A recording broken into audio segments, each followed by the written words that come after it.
अभी Sonam Raghuvanshi murder case की गुत्थी सुलझी भी नहीं है। एक झांसी की रहने वाली पूजा जाटव का मामला पूरे देश में चर्चा में है। पूजा जाटव सोनम से भी ज्यादा खौफनाक साबित हुई है। उसने बहन और उसके प्रेमी को अपने जाल में फंसाकर अपनी सास की गला दबाकर हत्या करवाई और इतना ही नहीं, घर में रखे 8 लाख के जेवरात भी लूट लिए। आइए जानते हैं कि झांसी की इस पूजा जाटव के मामले में असल में क्या हुआ था। दोस्तों, हाल ही में झांसी की कुमरिया गांव में दिल दहलाने वाला मामला सामने आया है। पूजा जाटव नाम सुनने में बिल्कुल आम है, शक्ल सूरत में बिल्कुल साधारण, लेकिन दिमाग से शातिर खेल रचने वाली। गांव वालों को क्या पता था कि जिस औरत को उन्होंने इस घर की इज्जत माना था, वही अपने लालच के लिए इस घर को तिल तिल करके खत्म करने की तैयारी कर रही। कहते हैं कि पूजा ने सबके सामने अपने हालातों की इतनी दर्दनाक कहानी सुनाई, लोगों ने भी उस पर दया कर दी। उसका कहना था कि इस दुनिया में उसका कोई अपना नहीं है, न माँ बाप, न भाई बहन, वह बिल्कुल बेसहारा है। और इस कहानी ने उसके ससुराल के लोगों का दिल पसीज दिया।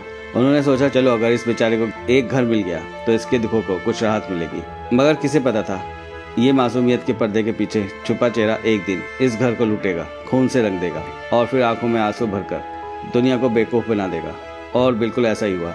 शादी के कुछ साल बीते ही थे कि उसके पति कल्याण की एक सड़क दुर्घटना में मौत हो गई, लेकिन आज तक ये नहीं पता लग पाया कि वो हादसा था या हत्या।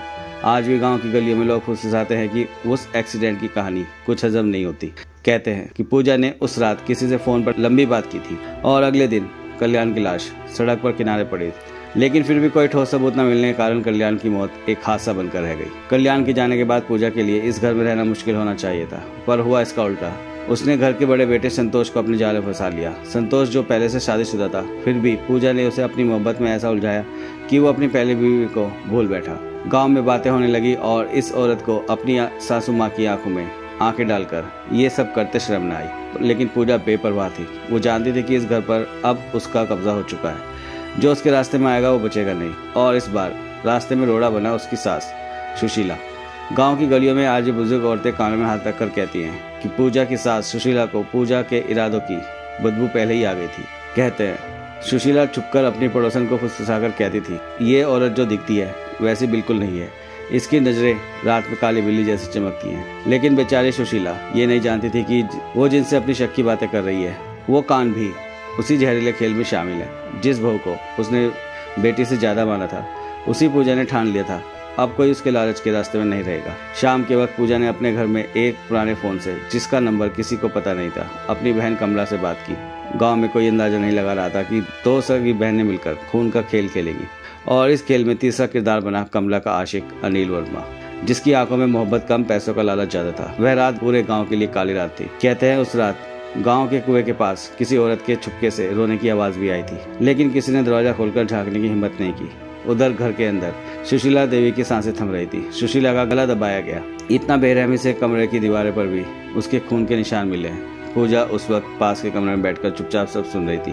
कहते हैं उसने एक बार भी पलट कर नहीं देखा। जब सुशीला की सांसें बंद हो गई तो पूजा के चेहरे पर अजीब सा सुकून उतर आया, जैसे कोई पुराना डर खत्म हो गया हो। लेकिन कहानी यही नहीं रुकी। लाश को वहीं छोड़कर उन तीनों ने अलमारी खोली और वहां छुपाकर रखे गए करीब 8 लाख के गहने निकाल लिए, जिन्हें सुशीला अपनी बहू के लिए जोड़ रही थी। अगली सुबह गांव में मातम से ज्यादा डर फैल चुका था। पुलिस आई, लोग जमा हुए, लेकिन किसी को भरोसा नहीं हुआ कि वो पूजा, जो कल तक सबके लिए दुआ सलाम करती थी, अब कातिलों की रानी निकलेगी।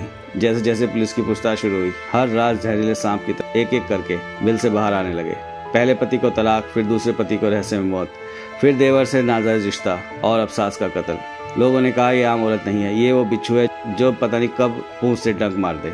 कई गांव वालों ने आज भी उसके घर की दीवारों पर खरोंचे देखी हैं, जो निशान बताते हैं कि सुशीला देवी आखिरी वक्त तक लड़ती रही। लेकिन कोई उस वक्त उसके साथ नहीं था, क्योंकि मौत उसे अपने ही घर में बैठकर उसका इंतजार कर रही थी। गांव के लोग अब सब यही किस्सा सुनाते हैं, और अगर पूजा जैसी औरत किसी घर में आ जाए तो घर बर्बाद होता है। कहते हैं गांव में आज भी जब कोई नई बहू आती है तो बुजुर्ग पहले ही उसकी आंखें देखते हैं, कहीं वो पूजा जैसी तो नहीं है। पूजा, कमला और उसका प्रेमी अनिल वर्मा भी अब पुलिस के शिकंजे में है। मगर थाने की 4 दीवारें में बैठकर जो कहानियां निकल रही है, वो गांव वालों को रात को सोने नहीं दे रही। पुलिस लगातार इस मामले की जांच कर रही है, लेकिन एक सवाल अब भी हवा में तैर रहा है, क्या पूजा की गुनाहों की लिस्ट यहीं खत्म हो जाएगी, या फिर अगले हफ्ते ऐसा कुछ सच बाहर आएगा जिससे पूरा गाँव ही नहीं पूरा समाज कांप जाएगा। क्या उसके पहले पति की मौत सच में एक हादसा थी, या फिर पूजा ने अपने अंधेरे दिल में उस हादसे को भी कागज की तरह मोड़कर कहीं दफन कर दिया था। पुलिस की फाइलों में लिखी रिपोर्ट में हर पन्ने में साजिश की एक गंध है, मगर सबूतों के बिना वो गंध हवा हो सकती है। और सबसे डरावनी बात तो यह है कि पूजा जैसी औरतें हमारे समाज भीतर ही छुपी हुई हैं।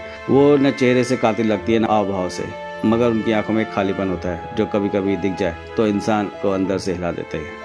वो साधन सी बहू बनकर आपके घर आएगी, सबका भरोसा जीतेगी और फिर एक एक करके उसी भरोसे को अपने लालच के खेल में निकल जाएगी। आपको क्या लगता है, पूजा को उसके हर गुनाह की सजा मिल पाएगी? क्या कानून की लकीरें इतनी मजबूत है कि चालाक दिमाग किसी पेंच में फंसकर न छूट पाए, या फिर सच हमेशा की तरह पन्नों में ही दबा रह जाएगा? ऐसे ही सच के साथ फिर से मिलेंगे, तब तक अलविदा। और होशियार रहें, अगली पूजा कहीं आपके आसपास तो नहीं है। वीडियो को लाइक और सब्सक्राइब जरूर करें। Thank you guys.